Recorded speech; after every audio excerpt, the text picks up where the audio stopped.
So today we're going to do a brief roundtable on the PPP. The three of us hosting the roundtable are myself, I'm Jamie Card, I'm a partner and the financial institutions team leader. We're also joined by Grace Gonzalez, a principal in our financial institutions group, as well as Marc Valerio, who is a partner in the financial institutions group. And he is one of the primary members of our CARES Act team. So he'll be taking the lead on this and going through most of the content today. We did flip through a quick disclaimer there earlier in the slide. So just be sure that, these are our points of view and not necessarily the points of view of the firm. So don't hold the firm this, just us to this. So we'll go ahead and get started. We do have a brief agenda. We will be going over some factual information that Marc put together. We did put out a survey. We'll be going over the results of that. And then lastly, we have it set up as an open forum that you can ask any questions or share any of your experiences with us so that we can discuss it as a group.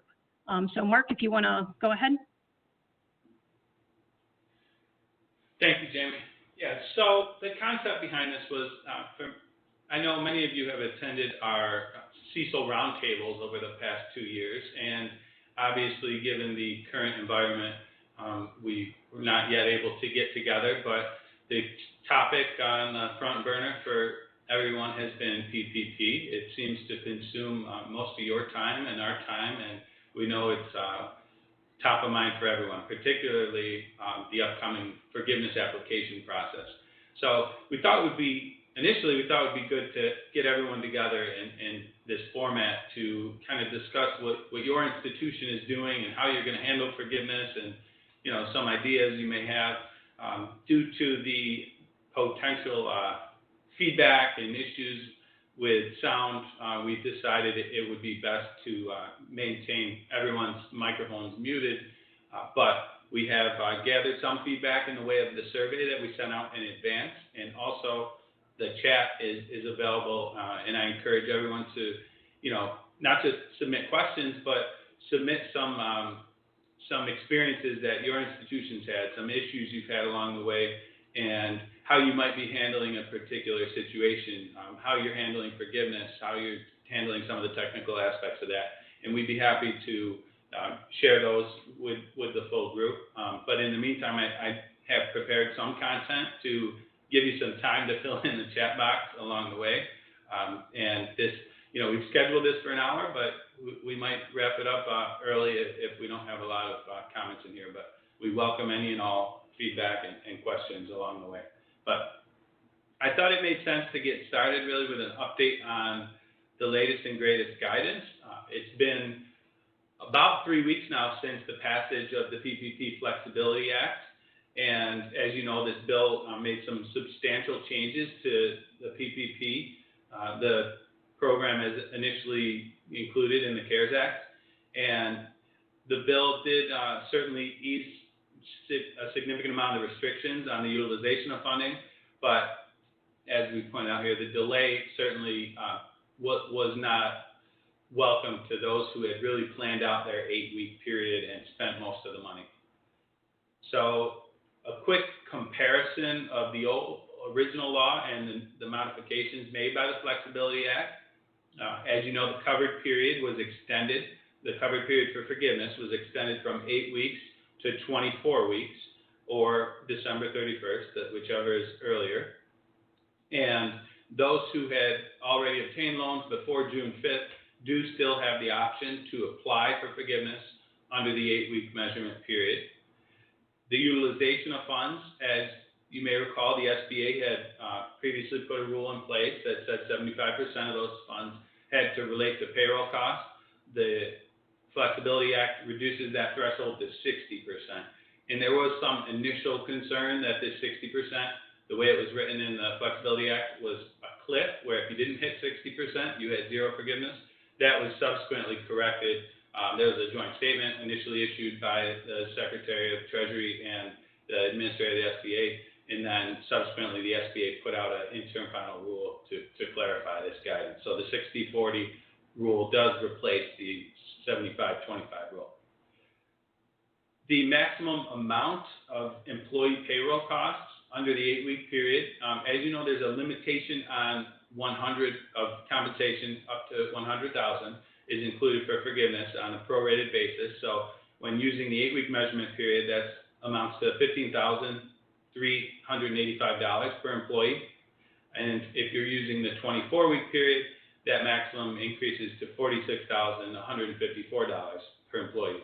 This, when they came out with this clarification last week with the revisions to interim final rules, I was a little surprised. I didn't think they'd allow 24 weeks since the loan amounts were based on just 2.5 months. And it potentially opened up some room for abuse, but they've answered that with the next item here related to the maximum amount of the owner, employee, or self-employed individual that can be included for forgiveness. So under the 8-week period, an owner could count their compensation as the greater of 8 weeks worth of 2019 compensation or $15,385. The lower of those two, not the greater of those two.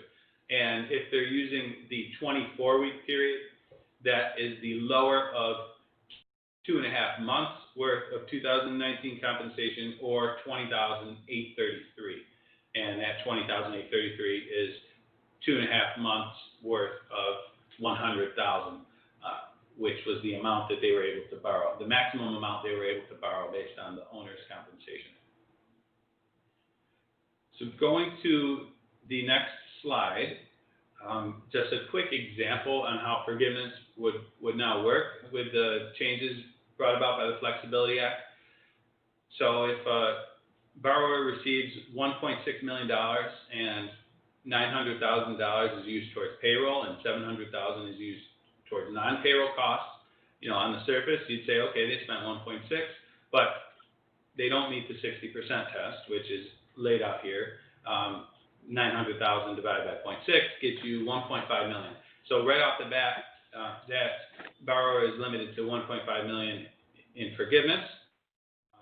In this scenario, they had no reduction in salaries of employees, but their FTE count was down to 80 people during the covered period. So that's the average FTE during the covered period. And that is compared to the lower of the two base periods, which, as you may recall, is 2019, 2/15 through 6/30, or 2020, 1/1/2020 through 2/29/2020. And in this example, they had 100 in the lower of the two base periods. So this borrower would have a 20% reduction in that calculated forgiveness. So the calculated forgiveness was 1.5 million. If they receive another 20% haircut, their forgiveness comes down to be 1.2 million. So there are some safe harbors, some that were already in place and some that have been established. First, there's the FTE reduction exceptions. So if we're looking to increase that 80, we do not have to count any individual for which the borrower made a good faith written offer to rehire the individual who was an employee on February 15th. And, the borrower was also unable to rehire any similarly qualified employee for that unfilled position that was vacated. Also, if there was any positions for which the borrower made a good faith written offer to restore any reduction in hours or for the same salary and wages, you also, and the employee rejected that offer, you can count those FTEs as well. And then the last item down here is any employee during the covered period or alternative payroll covered period for which they were fired for cause, they voluntarily resigned, or they voluntarily requested and received a reduction in their hours. So the key with all of these is that the borrower has this documented in writing. The guidance indicates that the offer has to be in writing, the refusal, it says, should be in writing, and they also indicate that this was an add-on in the last round of the interim final rules on May 22nd, and then it was reiterated in the rule that came out on Tuesday. The borrower will then be required to report them to the local unemployment office. So how you document all that, I'll be very interested to see what people do, because I've talked to so many employers where they're just not able to obtain a signed, affirmation that this offer was made and the individual refused it. They're sending it in writing. Some of them are receiving emails back saying, no, I'm good. But I don't know how strictly this will be enforced, but there should be some offer at least in writing. And I don't know how you would document the decline if they don't respond.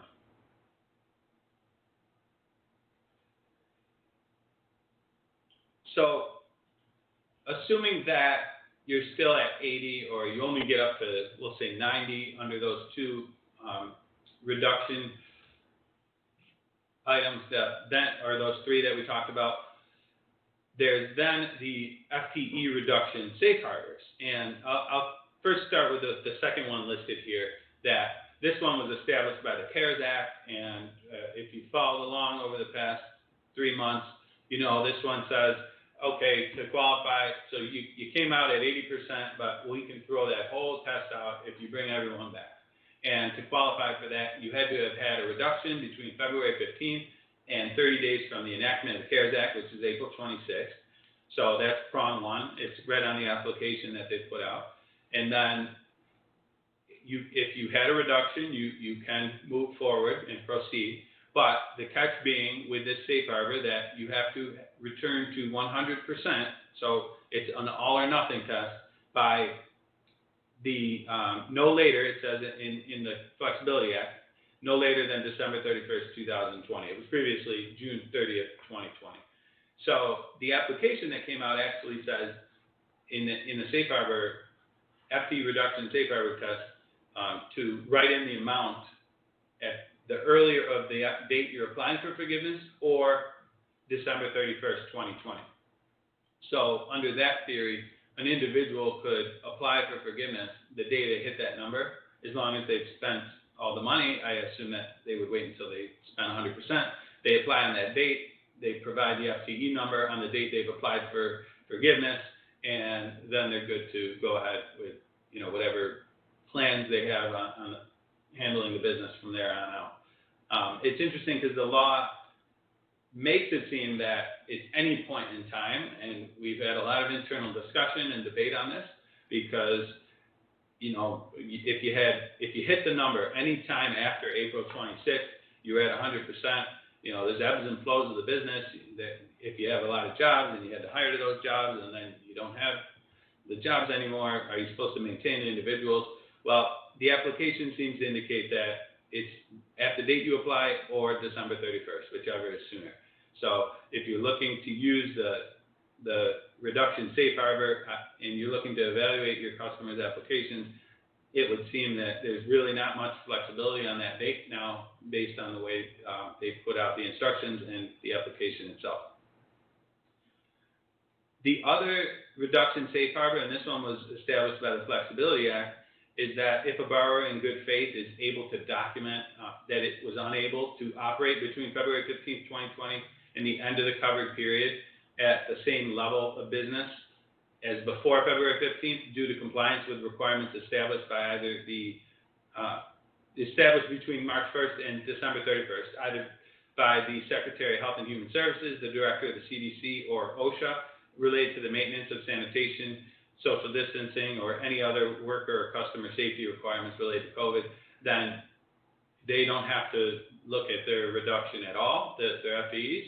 And the interesting thing with this is, from the onset of the passage of the Flexibility Act, I was not entirely certain who this applied to, as if you looked at most of the directives, they came down from your state governor, your local municipality orders, and they weren't necessarily directives from HHS or the CDC.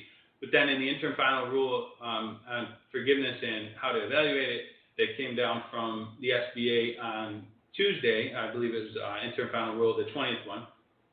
They did indicate that if you are following state and local orders and the state is following the CDC guidelines or the HHS guidelines, then that scenario would apply. So for me, that kind of opened the gates to, bars, restaurants, hotels, salons, gyms, all of those types of businesses that are really under mandatory shutdowns in most of the jurisdictions in which all of you are operating. So I would say it makes it a lot easier for those individuals and those businesses. So with that, I'm going to the last slide here on the Flexibility Act, but I'd like to open it up to any questions or comments.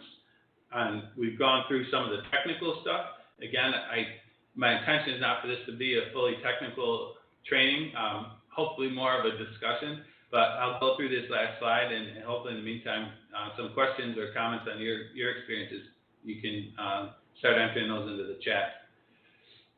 So the last few things related to the Flexibility Act, it did extend the deferral period on loan payments from 6 months to 10 months after the last day of the covered period.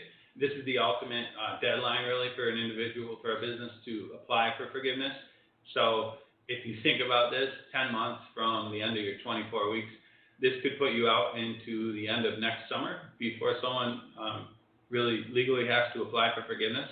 I know this is not necessarily welcome news for many of the institutions we've been dealing with, as you know, you're hoping to take the SBA fee income sooner rather than later, and I think many had hoped it would all just flush out in 2020, and now, you know, the amortization period was two years.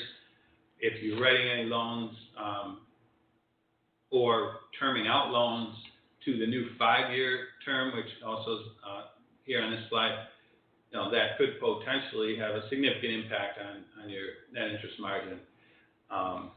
And Jamie, I know you've had a lot of questions and some other thoughts on this that you've been talking to people about the last week or so. If you want to weigh in. I believe you're on mute. It would not be a virtual presentation without someone saying that. I guess the one thing to talk about here is that this is kind of a bone of contention between the borrower and the bank itself. So as it relates to the forgiveness, I know that we've heard quite a bit here that there is guidance being provided to borrowers to consider waiting as long as possible to get that forgiveness because they have to recognize it as income for tax purposes. So, and on the bank's end, you know, you're looking to grant that forgiveness as soon as possible, as Marc just alluded to, because that's what triggers the recognition of, you know, a substantial portion of that SBA fee income for originating the loan. So I think, you know, you should think about the processes that you have in place as it relates to initiating the process when they hit the mark where they can do the forgiveness. And, you know, look at those processes and see what you can do to accelerate that on your end at the bank. Because, again, I believe that the borrowers themselves are getting guidance to extend that as long as possible. How about you, Marc and Grace? Did you have any other thoughts on that matter?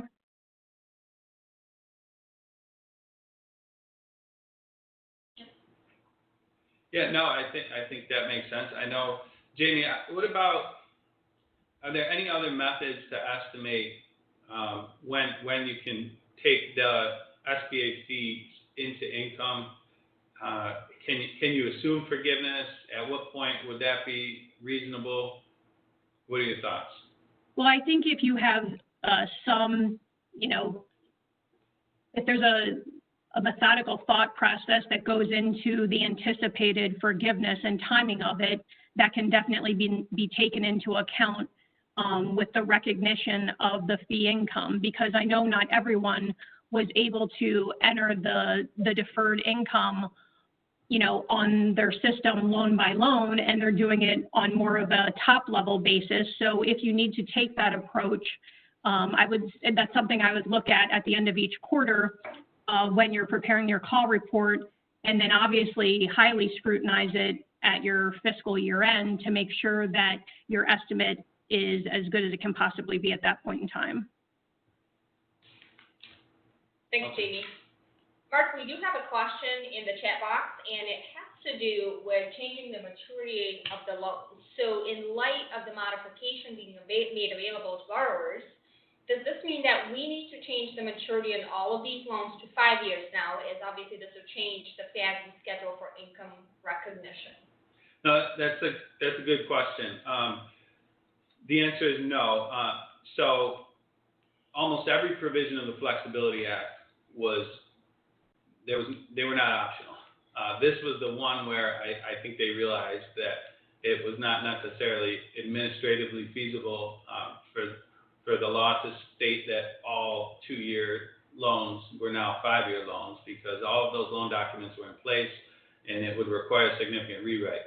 The law does state that, borrowers and lenders should work together to determine if they can or want to term it out. I know right now no one's been overly concerned about that because everyone's anticipating complete forgiveness with the extension to 24 weeks. But as shutdowns or limitations on business continue to loom, that may or may not become a bigger issue and a bigger question. As for the fees, I'll say I have received a lot of questions. If we do term out to 5 years at the request of a borrower, can we then take the initial fees all into income, because that's how we normally would handle a rewrite? I would say this one was more of a statutorily required rewrite. Not required. I know I just told you it's not required. But because it really hasn't significantly changed the initial borrowing and the reason for it, I would say no. It probably did not meet the standard for a typical refi type, taking them all into income. The one item that I'd like to share with everyone on today's webcast is to think about documentation. And again, this is the CPA speaking here, and I know many of you on this webcast are. But you're always in the best possible position when you have a well-documented process, as opposed to trying to figure it out after the fact and point to what were you thinking back at the time when you were executing these decisions. So really, in light of these changing rules, I feel that you can vet through due diligence when you make decisions, and at the time that you make them, you clearly document them. When guidance changes down the fact, you would take this decision, reassess it, reevaluate it, and document how your decision has changed and why. If you have this continued documentation, clearly you're proving due diligence. The other item that I would caution you is, as you see guidance changing and certain positions becoming what we call material in the audit world, as the numbers get bigger, involve your auditor earlier in the conversation. Jamie noted earlier that we do have an entirely dedicated team whose full-time job is to keep up with these changing regulations. So certainly we are an email or a call away if you ever needed the guidance. Thanks, Grace. So the last item on this slide that I wanted to cover relates to the deferral of the employer portion of FICA. There was a lot of questions on whether or not individuals that obtained PPP loans could do this, and then a clarification was put out, I believe in the middle of April, that said yes, you can defer the employer portion, the OASDI, but only up until you receive your forgiveness. The Flexibility Act then extended that to 12/31, just like anyone else. So your customers may or may not be looking to you for guidance on that, but I've encouraged anyone with interest-bearing debt that has the ability to pay it down to defer the payroll tax and reallocate those funds elsewhere, because it just seems to make sense. I'm going to jump into our survey. It's interesting because I don't know that the same individuals that completed the survey were the ones that signed up for this webinar, but so it's not necessarily a representative sample of the attendees in the room, but we will take it with a grain of salt. So we received responses. We received some questions from institutions over $1 billion. regarding the confidentiality of their responses. I think there was some concern there. So maybe that's institution size specific concern, but no one over $1 billion responded. And I'll tell you, the survey went out to over 600 institutions, I believe, primarily throughout the Northeast. But we did receive, a fair amount of responses here that I'll call it good enough data. So the average number of PPP loans per institution that responded was just under 300, and the average aggregate value of the loans was 27.1 million of those that responded, with a range between about 7 and 75 million. The aggregate SBA origination fees per institution was about 1.1 million. So we asked how you would rate your PPP experience from very challenging to excellent. And I'll say what probably was not a surprise was that nobody said excellent. And we had about 58% said it was a very challenging experience. And some of the challenges, I'd say the most common challenge that people indicated related to the ever-changing guidance, the lack of initial guidance, the timeliness of communication from the SBA on the guidance, and the pure volume of the interim final rules. I believe we're now up to 21, and I think there are about 48 FAQs.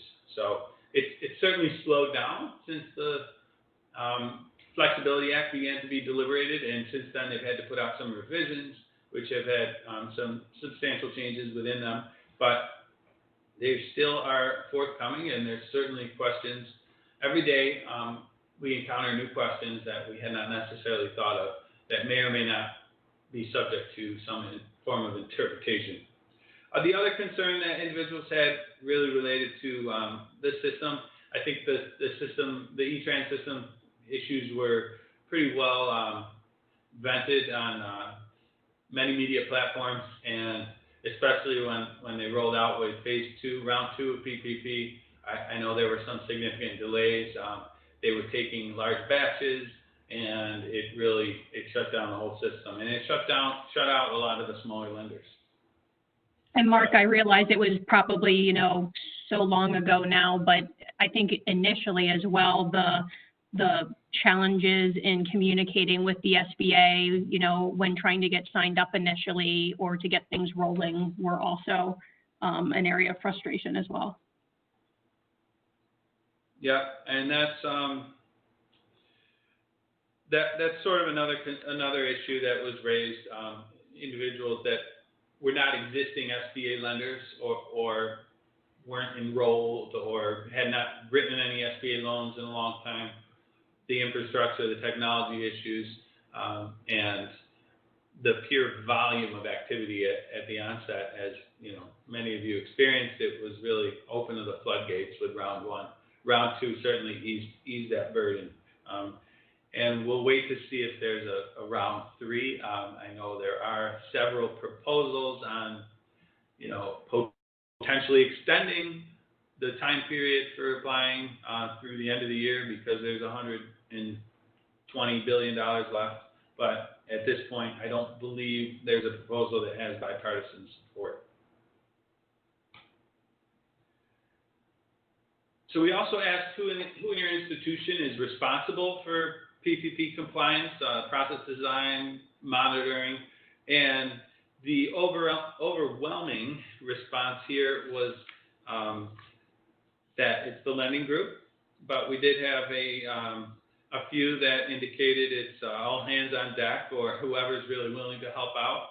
I know at the onset that was probably the case for many when you're trying to process the applications rather quickly. If you weren't able to have a large enough volume to submit in a batch form, which based on the size of the respondents, I would say none of them were, then that would have been obviously a lot more pertinent to those. And then the last item we asked about is how does your institution plan to handle forgiveness? Right now, 71% of those that responded indicated that they're still really trying to figure it out. I think, 3 weeks ago, everyone was a little nervous on what they were going to do at the end of June, and the application had been released, and everyone's 8-week period was slowly coming to an end. With the extension, it certainly has eased that concern. And Grace mentioned that we do have a team of about 24 professionals that have been working with clients in other industries to assist with forgiveness calculations and modeling their forgiveness. And I'll tell you, that activity didn't come to a screeching halt when the law passed, but it certainly slowed down, and we suddenly had a lot more people allocated to do that work than our demand at that point in time.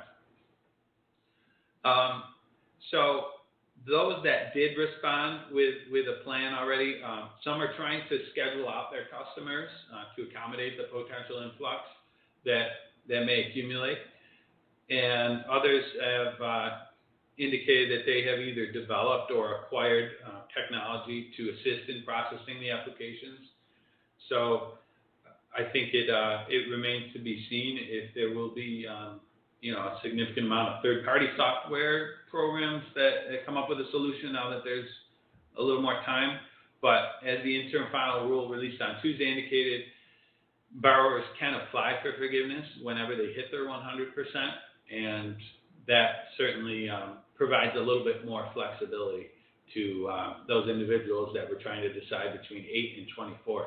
And that brings up another question that I've received a lot of was, why would anyone apply at 8 weeks when they now have 24?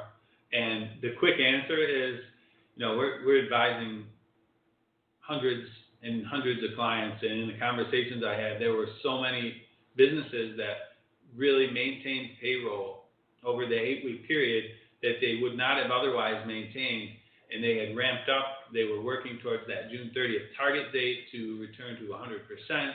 They were making special bonus payments and hazard pay, and they did a lot of extraordinary stuff they would not have otherwise done if it wasn't all jammed into that 8-week period.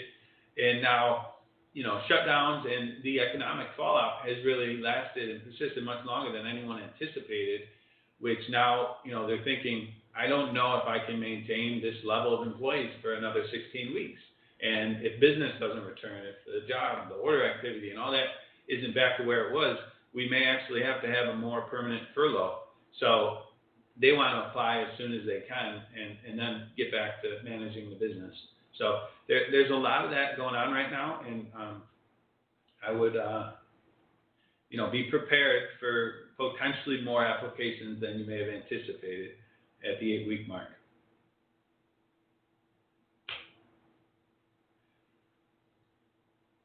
Now, Mark, I was going to ask you, clearly looking at the survey results, the experience to date for our lenders and, of course, our borrowers has been quite challenging.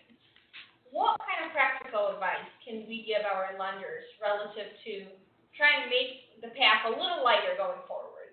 What tools are there available to their disposal? Well, I think it's important that anyone who's looking at these applications for forgiveness is staying up to date, staying current on the most recent interim final rules, all the other forthcoming regulatory guidance, what's been out there to date. And then, we've talked to a lot of institutions that have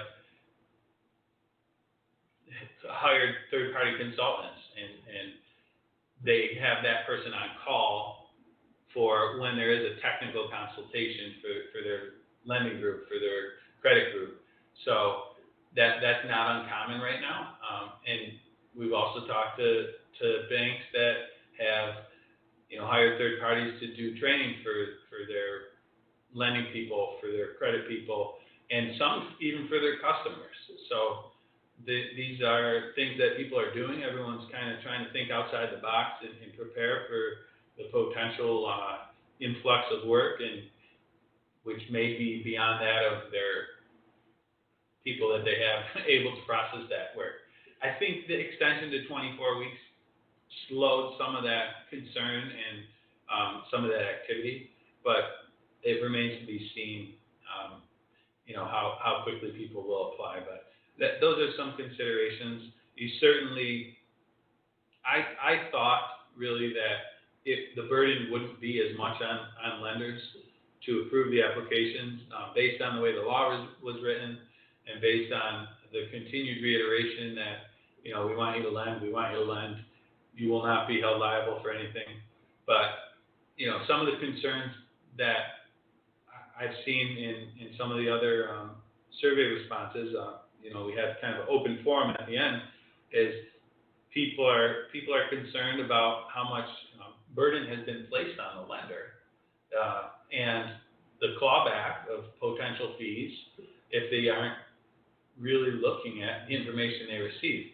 I mean, the rules state that there's a hold harmless provision for the lender, but that doesn't mean you don't still have to be worried about how you processed the application, if you received the proper data, and certainly some of it is just check the box. Do we have the payroll records? Yes. Did they come from a reputable payroll company? Yes.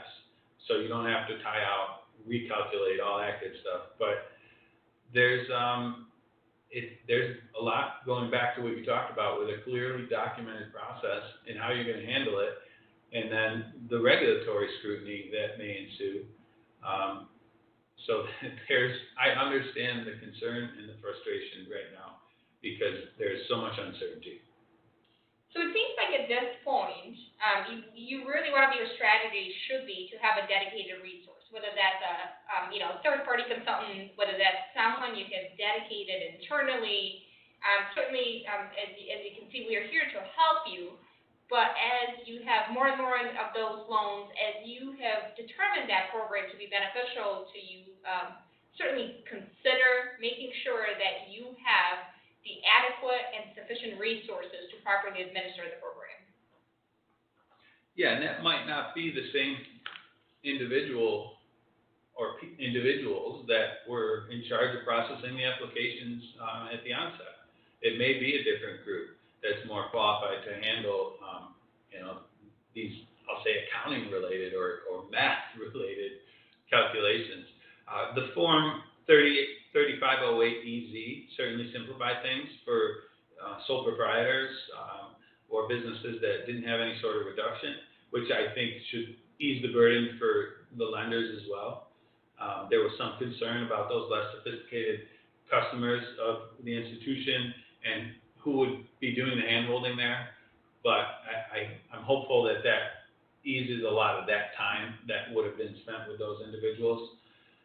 But there's still going to be some very complex calculations and some decisions that need to be made both by the borrower, and many of the smaller institutions I'm dealing with are helping their customers through the whole process. It's not as hands-off as it may be with some of the bigger banks.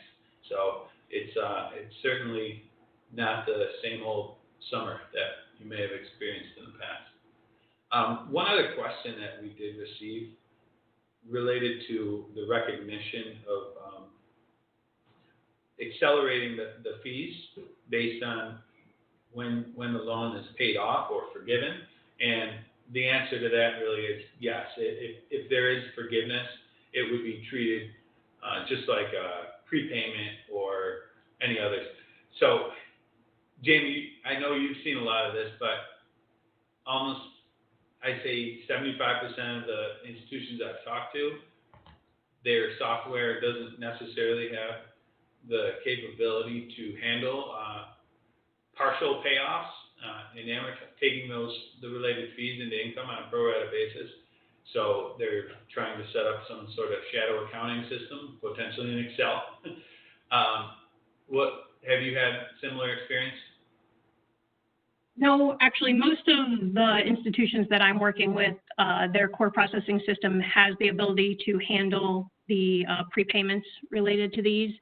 But again, kind of going back to what Grace was saying earlier as it relates to making sure you're setting things up properly, also to make sure that you're testing these throughout the process to make sure that the recognition is appropriate. So once some payoffs start occurring or forgiveness starts occurring, to test those to make sure that they're properly being recognized in the system.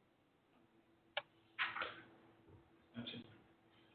Any other questions, experiences that anyone wants to talk about?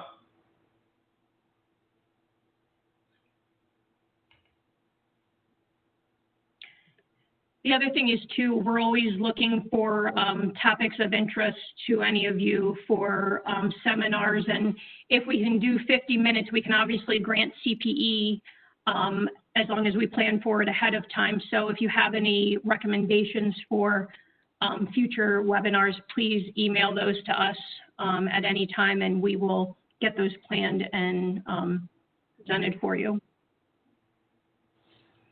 I think the last recommendation that I wanted to share with everyone on the webcast, before thanking you for sharing your afternoon with us, was just thinking about the one slide where we ask who is handling PPP for you. And as you saw, I guess there were no surprises there.